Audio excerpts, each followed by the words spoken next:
something else going on here too, which is that because we always live in the stupidest possible timeline, and so we break down into these binary positions, the positions have now become on the right. Voter fraud is widespread. It is in the tens of thousands to hundreds of thousands of votes. And on the left, there's no such thing as voter fraud. I've never heard of this voter fraud thing you're talking about. Voter irregularities don't exist in the slightest.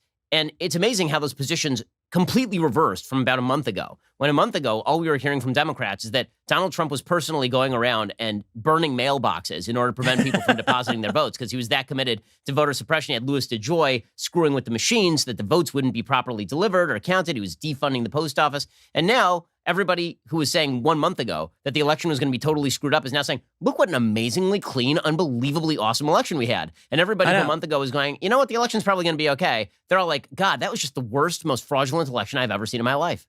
You know what's crazy is when we did the primaries where we had these mass mail-in voting, we had a massive amount of rejected ballots.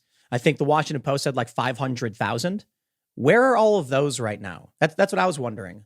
You know, shouldn't we be getting these same reports we got from the Democratic primary? We're not getting those. So I think you got human error. You're going to get some level of failure, but I think you hit the nail on the head. There's this weird tribalist polarization that we see.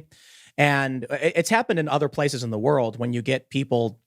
I don't want to get too specific because I don't want to call any specific regions out, but there are some instances where you're like, how does that one group believe the exact opposite of the other group when neither position makes the most sense? So I think a better real world example is when COVID first hit the US. I knew a bunch of conservatives saying, get your masks, like you got to wear your masks.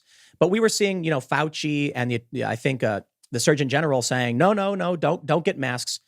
Then it completely flipped. Now you see videos of, it's Trump supporters saying, I'm not going to wear a mask. I shouldn't have to. And you've got people on the left saying everyone should wear a mask. It seems like for tribal reasons, somehow it flipped. Just whatever you say, I'll do the opposite of.